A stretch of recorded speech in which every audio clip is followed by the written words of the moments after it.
newborns run only on instincts.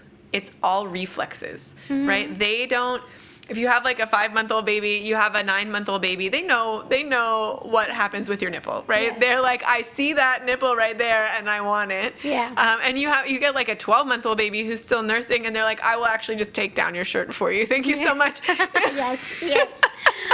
But a newborn, it's only instincts.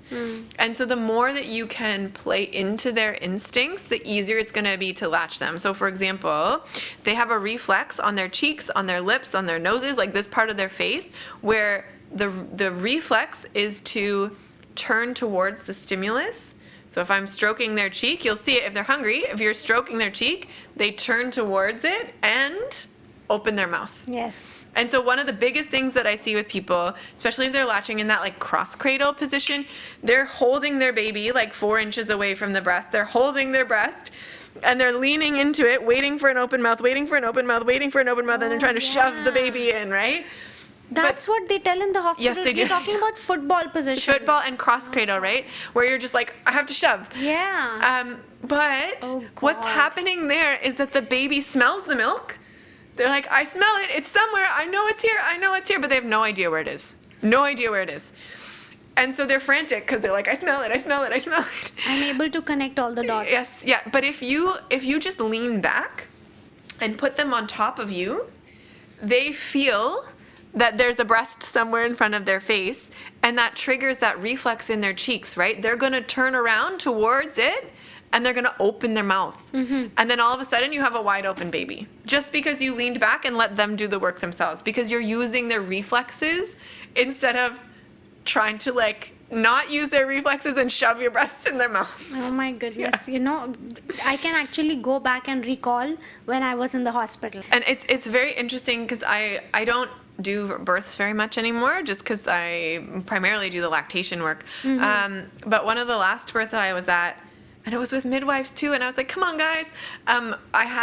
I didn't tell them that I was a lactation consultant, and I was just kind of hanging out there, and the baby had been born, and I was like, let's just see what she does. Let's just see what she does. And she latched basically by herself, and the mom was supporting her in more of that like cradle hold where you just have like in the crook of your elbow kind of hanging out. And the baby latched herself and was like doing like amazing. I mean, for like a 3-hour, like not even like a 30-minute-old baby, she was like right on there, drinking away, happy as can be. And the midwife came up and said, listen, I know you're doing this now, but a baby this young can't actually feed like this. And so the next time you feed, like, let me know and we'll show you a different position. And I was like, what do you mean they can't feed? Like, it's literally happening in front of your eyes. Yeah. What do you mean they can't? So I think there's this like myth somewhere around in the healthcare environment that like babies don't know what they're doing. And sometimes they don't. Like if you have a premature baby or whatever, like yes, for sure, they can not quite be there. But most of the time, if you give them space to use their reflexes, they'll just do it on their own. And it's really cool. The number of times in my practice where I'm like, let's just lean back and see what the baby does. And people are like, oh my God, they just latched themselves. Yeah. Let them do what they need to do. They know. I think I don't want to say like, don't assume that I'm saying baby knows always. They might need a little bit help. Is that right? Yes, they might need help. Out. They might need help, but their instincts are there somewhere. And if they do need help, the more that you can use your reflexes to your advantage, the better it's going to be. Let's talk about a baby who's past that newborn stage. Let us say a 2 or 3 month. Like newborn is still 8 weeks, right? Yeah, 6 weeks. A 3-4 month old baby. Yep. We see babies crying a lot, getting fussy, and we think like, okay, maybe they are on the growth spurt. We feed the baby, and then it's only 30 minutes, baby needs milk again. So then how can we differentiate whether it's growth spurt or low milk supply? Yeah. I mean, really you're looking at how long is it going on for, right? Because a growth spurt, you're going to have those periods of cluster feeding for maybe a few days to a week. But if it's going on and on and on and on and on, this is a low supply and the baby's compensating by feeding more. The other thing I will say though, if you look at, we always hear like babies need to feed 6 to 8 times a day, like every 2 to 3 hours. 8 to 12 times a day. So 8 to 12 times a day, every 2 to 3 hours. That's the average. And the way they found this out is they just did a big study with a bunch of healthy breastfed babies. They said, how many times are you feeding your baby a day? And they had people track. The average was 8 to 12 times a day. The range of normal was between 6 and 16 times a day. So some babies just eat 16 times a day, and it's not really a problem. It's just what's normal for them. Yeah. Right? Is that maybe draining on the parent? Then that's a different story. We can cross that bridge, right? We can figure out ways to make things more efficient. But it could just be normal. It could just be their normal feeding pattern. If you're having a baby that's feeding every 30 minutes, 1 hour, hour and a half, and it's going on for like a few days to a week, that's probably a growth spurt. If it's going on for like weeks at a time, this is probably low supply. And also, can we look at diapers too? Yes. But the diaper would be full even if baby's taking every 30 minutes, right? Yeah. Yes, it would be. You would expect it to still be full, right? And so if your baby has less than 6 heavy wet diapers in a day, then they're definitely not getting enough. And so I would be looking to get support either from a lactation consultant or checking in with your family doc or pediatrician, things like that. Got it. Yeah. And what happens when the baby's waking up in the night? How do we figure out that the baby's hungry or they just need a little bit of rocking? Yeah. So, I mean, under 6 to 9 months old, I would just assume that they're hungry. I would assume that they're hungry. Unless there's like other things, like maybe they're getting a tooth or things like this. It's never wrong to offer. And I actually, and this is another place where I differ from the medical system a little bit, I don't recommend cutting out night feeds entirely until past 1 year. Okay. Because babies grow a lot in the first year of life, right? Like triple, quadruple their size. Yeah. And I don't like going 12 hours without eating. So I can only imagine someone who is growing so fast probably also does not like going 12 hours without eating. And one of the, so there's in the sleep training industry, people will say between 4 and 6 months, you can cut out nighttime feeds. It's fine for a baby to go 12 hours without feeding. Most of my clients I see initially when they are newborns. And then sometimes people will come back like 6 months, 12 months, like I'm going back to work, I have questions, solids, I have questions, things like this. Yeah. If I have someone who comes into me for the first time with an older baby, 6 months, 8 months, almost always the concern is slow weight gain or not gaining weight. And almost always those people have been sleep training and stopped feeding overnight at the 4 to 6 month mark, and now their 8-month-old baby has stopped gaining weight. This is something they cannot correct now.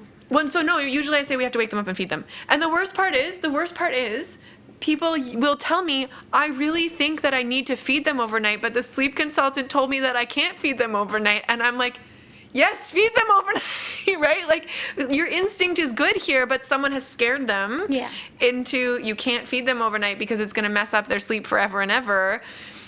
And so they're terrified to do what they already know their baby needs. I mean, this is something that is discussed a lot. I am a part of a lot of forums because it's also a part of my research. I want to know what are the questions that parents are thinking.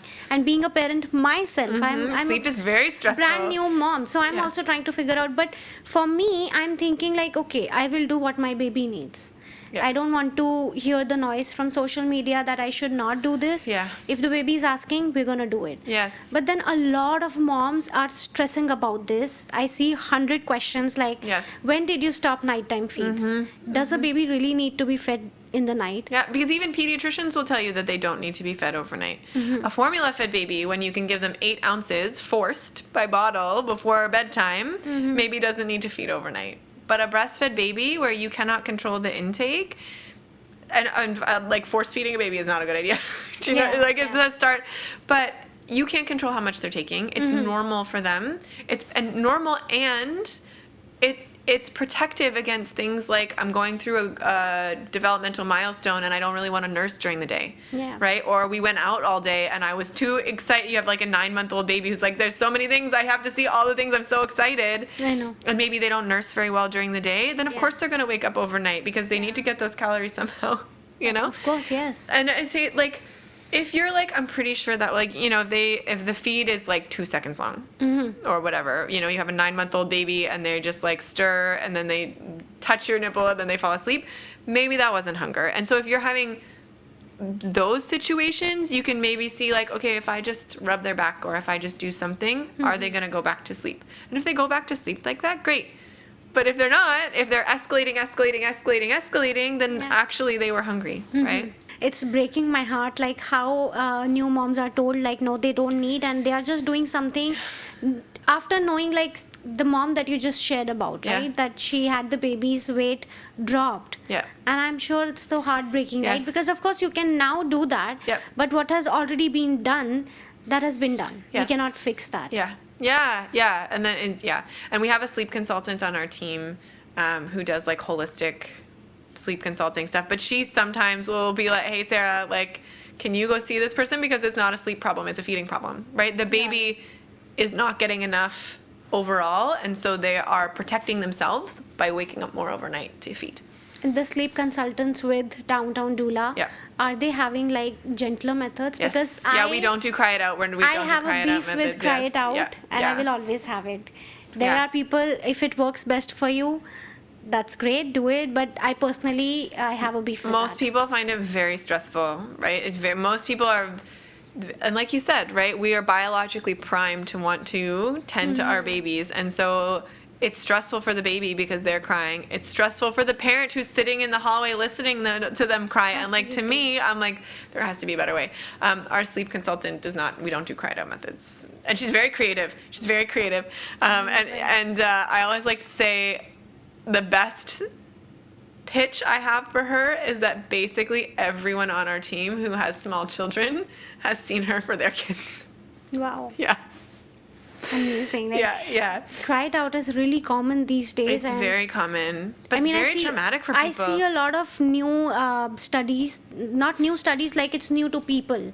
We are hearing a lot about how it affects the baby's mental health and how it's shaping them to be like weak people. They're not going to trust. You have to build that trust, right? Yes. You don't really want to force them, like just they cry and they end up sleeping. Yes. Nobody really came to help them. Yeah. That is sad. Yeah. And babies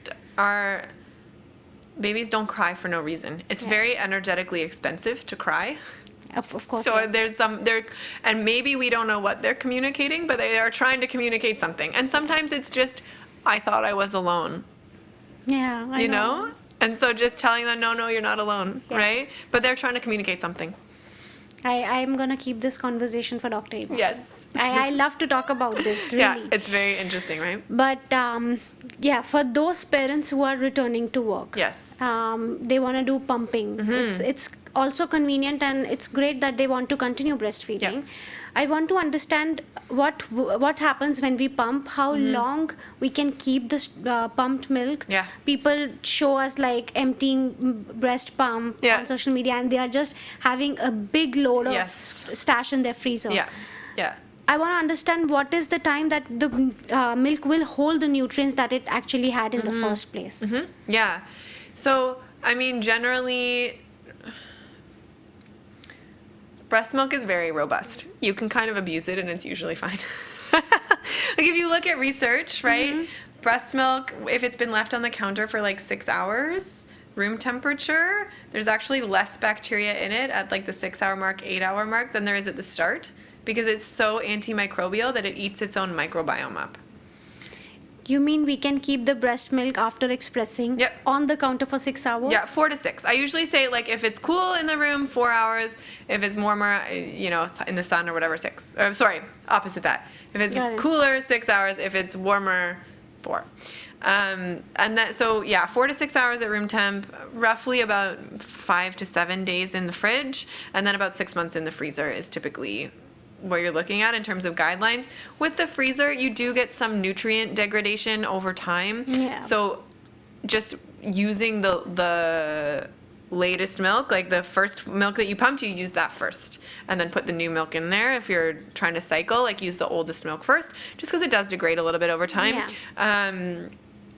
And in terms of going back to work, it's a very different conversation in the States than it is in Canada, right? Because if you're going back to work at 6 weeks, you're looking at a fully breastfed baby. Yeah. But if you're going back to work at like 12 months, 18 months, that's a whole different ballgame. That's a whole different ballgame. So it Yeah. looks at like, because by the time you get to 18 months, like how much is that baby nursing? And some babies are still nursing like 6 times a day at 18 months, and some babies are nursing like twice. And so the conversation is very different Yeah. if you have someone who's nursing twice a day versus six times a day. So really, it's worth a conversation of like how old is the baby, how much are you nursing, how long are you going to be away from the baby, and then like what are your goals for like how long, how often, what do you want them to have, like if they're going into a daycare setting, like do you want them to have milk with them, like all these things sort of play into the conversation. And it can because again we're privileged here in Canada to have like very long maternity leaves. Yeah. It can look very different from one parent to another parent to another parent. Absolutely. Yeah. Can we also talk about when the baby starts solid? Like, Yeah. what should be the frequency of milk? Yeah. So mom? milk, La Leche League has a little saying that's like food under one is just for fun. Yeah. Yeah. Is it true? Yes. Yeah. So usually what I see is like the first 6 months of life, you're doing milk only. Yeah. The second 6 months of life, you're doing still basically just milk, right? You're doing solids for the exploration, solids for the like, how do I coordinate getting things in my mouth and swallowing them, right? Because it's an absolute mess the first few times you do it. And it takes babies a while to really start to eat for calories, and in general it's not until the 12 to 18 month mark where they're really starting to like actually eat for calories. And so you usually don't see a decrease in the frequency of nursing until they're a little bit older, 12 months ish, plus or minus a couple months, because different babies, I've fully seen like 7-month-old babies who are like eating 3 meals a day because they absolutely love it. It varies a lot. It varies a lot from baby to baby, and it depends on how well they take to solids. Got it. Yeah. 6 months, we just introduce the solids. So Yes. it's like just one meal we are giving a day. Yeah, one meal. So they're pretty much still dependent on the nutrients from milk, right? Yes, yeah. And then I've heard a lot about the iron going like very low when the mom is hitting the 6 month time in the breast milk, right? So the breast milk iron concentration doesn't really change. It's not, there's just not that much iron in breast milk in general. In general, most of the iron that babies get for their first few months of life is actually from the placenta, which is why people recommend delayed cord clamping, because you're getting that blood into the baby from the Right. placenta. So they come with a nice store of iron. And then breast milk iron is relatively low. And so they're still getting some, and it's very easy to absorb. So the iron in formula and the iron in breast milk are different types of iron, and it's much easier to absorb the iron in breast milk than it is to absorb the iron in formula. But breastfed babies, because they're not getting that higher amount that's in the formula, they're not going to get iron deficiency. They're just more at risk of iron deficiency than their formula-fed counterparts. And so that's why it's recommended that you do high iron foods early to sort of bridge that gap. So around the 6 month mark, honestly, I usually recommend meats as long as you're not vegetarian. I just recommend, because meats are, especially if you do something like liver, it's going to be very high in iron, very easy to digest, very easy to absorb. Baby's going to get a good chunk of it. If you can give them like a liver pate, what have you, once a week, a couple times a week, and they get a little bit of that into it, that's going to give them like a nice healthy dose of iron, even if they're not eating very much of it. Got it. Yeah. Amazing. That's a great point. Yeah. Because I've also heard a lot that their iron intake, their iron, the body demands more. It goes low, right? So Yeah, so they're iron is- growing, right? So yeah. Got it. We talked a little bit about how cortisol and oxytocin doesn't go well together. Yeah. But if we have to talk about mental health, how Yeah. it is related to breastfeeding, Yeah. I want to have some of your thoughts on that. Yeah, I think so. I mean, if you look at the research will show that in general, breastfeeding is protective against things like postpartum depression, postpartum anxiety.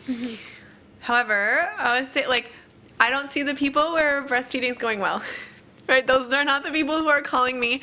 And I do see in my practice that parents will so often when I check in on their mental health, and I do, because like for my naturopathic hat, like that's another thing that I do a lot of is like postpartum recovery, postpartum mental wellness, that kind of stuff. So I'm always like, how are you feeling? How's your mental health? What's going on there? And a lot of times people say, I'm feeling good except for the breastfeeding. I'm feeling good except for about the feeding, right? It causes sleep and feeding cause so much worry and stress and anxiety, and we put a lot of pressure on ourselves, right? Like as parents, we put so much pressure on ourselves that it's natural and it's supposed to come easily, and isn't my body just supposed to do this? And then you feel really guilty if you can't, and like that we put a lot of pressure on ourselves, and that can really have an impact on mental health for sure. We internalize so much. We internalize so that with that, something must be wrong with me, something must be wrong with the baby, right? Like I thought this would come naturally, like, and it's sometimes it's silly things, right? Like, so I was like, why isn't the baby sleeping? Well, it's normal for the baby not to sleep. Like, what am I doing wrong? Maybe my baby hasn't reached a milestone, and my friend's baby has. Like, we compare us, and social media does not help with that at all. Absolutely. And every journey is different, and every baby is different, and every family is, and honestly, even the decisions that you make when you are a 2-parent family with 1 baby, the decisions could be very different when you're the same 2 parents but with 2 babies, right? Or a toddler and a baby. And so we have to like give ourselves some grace, right? Don't compare yourselves to the people down the street or the people on the internet or whatever, and really like have confidence that you are the expert in your baby, and that if you know best what your baby needs.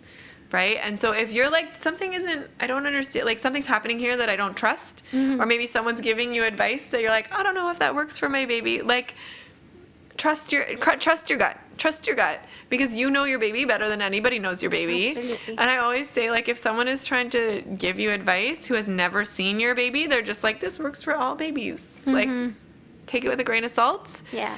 And really, even if you're a pediatrician, even if I'm in a visit and I'm saying something, I'm like, if that doesn't actually make sense for you at 3:00 in the morning when you're dealing with your own baby, disregard, because you know your baby best, and you will make the best decisions for you and your family, given the circumstances that you are in that moment. 100%. Yeah. Dr. Sarah, this conversation was packed with so much knowledge, honestly, for me also, and I'm sure like all the mom listeners here are going to have some benefit from this, and it's going to be very useful for them. Let me tell you all, this conversation is not an average conversation, or it's not something that you see on social media. This is a real and honest conversation from a mom with a doctor. She's a lactation consultant, a naturopath doctor, and a doula. If you have any questions, feel free to bug her. I'm sure they're going to bug you. You will have a lot of DMs. Yeah. Feel free to bug her, and also me. I can also help you having any questions that I missed on. It was a great conversation, and I think I might need to have you again. I'm so happy to come back. Thank you so much. Thank you so much for having me. I loved being here. It was awesome.